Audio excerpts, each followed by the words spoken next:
Let's go for the next one. Oggy, I will go to you first, and then Janusz, you jump in. And as we look ahead, by January 1st of 2025, Mark Ogden, will Erik Ten Hag be the Manchester United manager? No. And I think there are several reasons for that. I think, first of all, based on results this season, no matter who the owners or the bosses at Man United are, he's massively underperforming, and he's heading the same way as David Moyes, Louis van Gaal, Jose Mourinho, Ole Gunnar Solskjaer, in the sense that he's not living up to the job expectations. So the slight confusion is that there's a change of football leadership, shall we say, at Old Trafford coming with Ineos coming in. So I think he'll limp on until the end of the season. I think this season's gone in terms of Champions League now, but he keeps saying that, when we get the players back that are injured, we'll be better. Well, I'm not sure they will be, but he's basing a lot of kind of importance on that. So I think he gets to the end of the season, United finish without a trophy, we'll finish outside the Champions League. That is the end of the road if you're a Man United manager. So I think he'll be gone by the end of this season. So no, he won't be the Man United manager on January the 1st, 2025. That's a no from Oggy. What do you think, Janusz? Yeah, again, I'll state, Oggy has said pretty much everything about that. But, for me, the new, if it's Sir Jim Ratcliffe, new plan, new manager, this is the most, uncompetitive Manchester United I have seen. So, yes, you may be missing players, but I think in the meantime, at the very least, the players have to show that they buy into whatever it's on offer, and I don't see that. Just simply as that, these players are not showing that the message from Ten Hag is getting through, and so I'd be very, very surprised. He hasn't convinced me. And again, I don't want to be a hypocrite, because I thought what he did in the first season was very good, but didn't follow that up. So, I don't see any progress right now. So they have to get rid of him, I think. So that's a no from both our gents on Erik Ten Hag being Manchester United manager. Of course, Ratcliffe's investment means that there's new direction, even though the Glazers remain. But that's a no for Erik Ten Hag and Manchester United by January 1st, 2025. Todd Boehly came into Chelsea with his full-on Iron Man kind of project, tried to buy everything, try to buy everybody. Obviously, it's been a rough upheaval, but by January 1st, 2025, will Chelsea be a top 4 team, Mark Ogden? That's the easiest one of the lot so far. No, no chance. No, no, because they're just, they've got some good players, but they don't really fit as a team. And I think Mauricio Pochettino has already seemed quite frustrated. He's been, critical of some of his players' attitude recently. Chelsea are hot and cold. I love Cole Palmer. I think he's been a great signing, but there's not been enough Cole Palmers, have there? There's been too many Marc Cucurellas. So, no, I don't think Chelsea are top 4 by January the 1st, 2025. And I'd go even further to say that I'm not even sure that Pochettino will be there as coach, but no, I don't think they're going to be top 4. Janusz?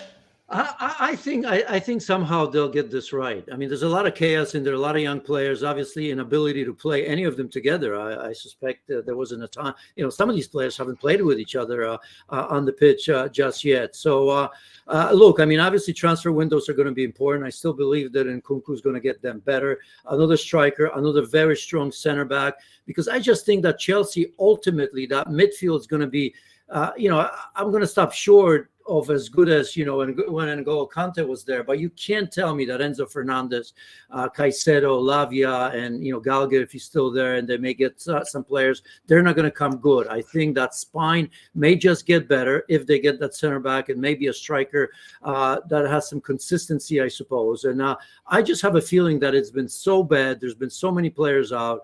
And, I don't know if Reece James is going to ever come back to the way he once was. But, Ben Chilwell is going to come back on that left-hand side.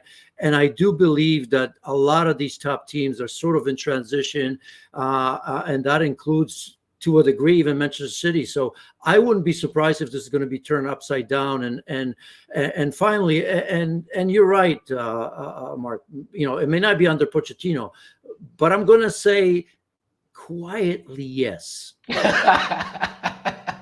Quietly, yes. I just think we're getting a little bit too focused on the very big clubs here. And so we've had a question at Aston Villa, and they are a big club, but they're probably punching with the weight right now.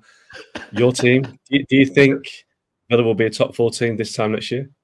They'll be like Newcastle. I mean, it'll be the same story. Let me grab my imaginary magic 8-ball. Absolutely. Only Manchester City gained more points in 2023, and this is going to continue. This is not a fluke. It's a trend. Up the Villa. There you go. You have your answer right there. Let's keep moving, everybody. If all the games are at home, you may have a chance. I'm going to work with the Premier League to make that happen. All right, let's move on to the next one.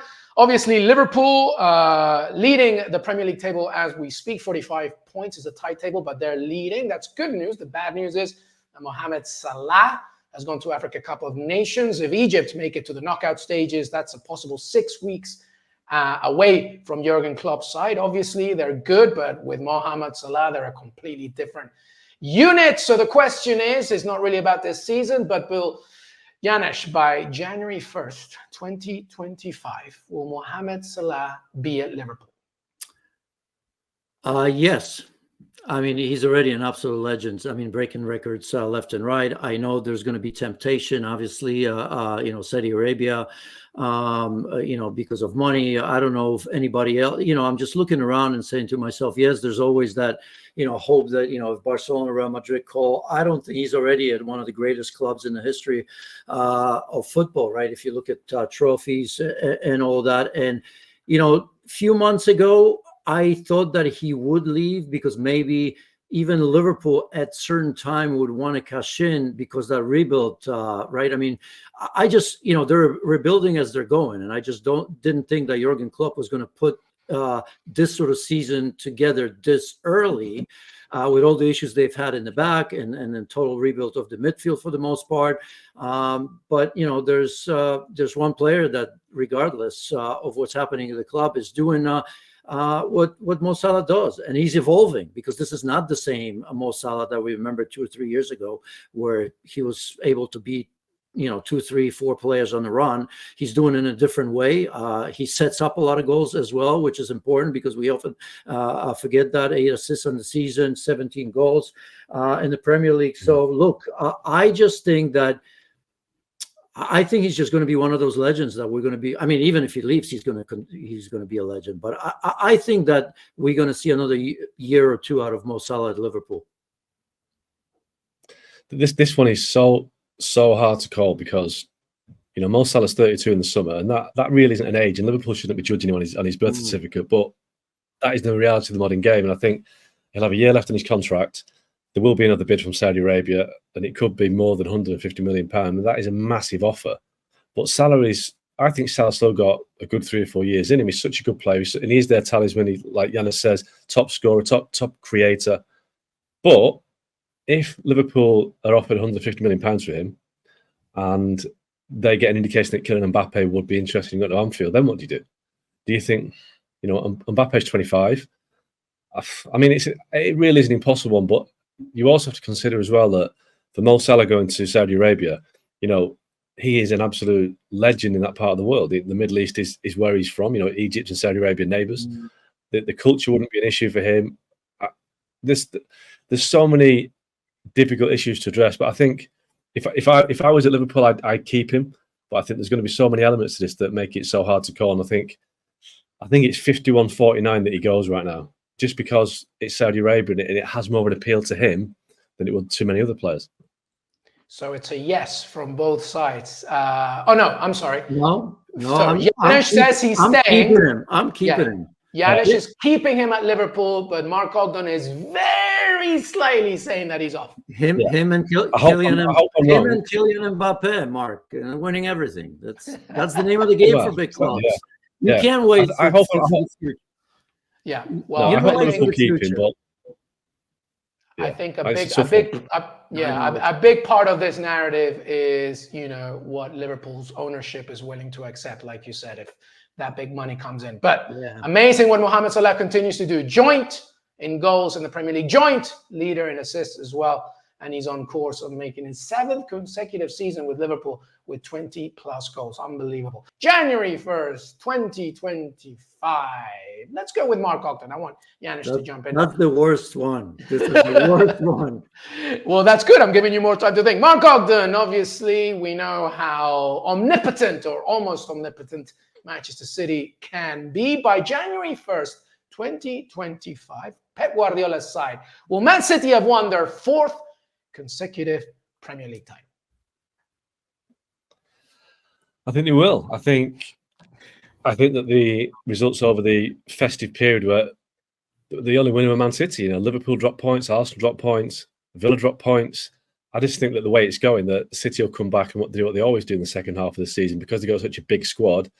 They'll just put the foot down and win the vast majority of the games. So I think City will win, make it 4 in a row, the first English club ever to do that. And I think it's a sad state of affairs for the English game that it's becoming a bit of a one-horse race, but I think that's what it'll be.